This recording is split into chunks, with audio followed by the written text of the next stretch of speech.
अफ़गान तालिबान रजीम सख़्त पाबंदियुनि जी आड़ में इंसानी हक़नि जी पामालियुनि में रुधल बेरोज़गारी ऐं मुआशी ॾुखियाईनि हज़ारे ख़ानदाननि जी ज़िंदगी ॾुखी करे छॾी आहे। अफ़गान नौजवान तालीम छॾण ते मजबूर, घटि पघारुनि ते कमु करे बि बुनियादी ज़रूरतूं पूरियूं न पिया करे सघनि। सियासी माहौल जे फुक़दान ऐं तालिबान जी नाअहली सबबि अफ़गानिस्तान में सीड़पकारी ऐं मुआशी बहाली मुमकिन नाहे। वधंदड़ गुर्बत ऐं बेरोज़गारी नौजवाननि में नफ़सियाती दबाव ऐं आबखात जो लाड़ो वधाए रहियो आहे।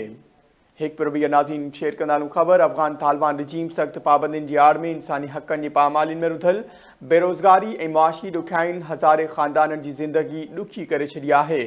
अफ़गान नौजवान तालीम छॾण ते मजबूर, घटि पघारुनि ते कमु करे बि बुनियादी ज़रूरतूं पूरियूं न पिया करे सघनि।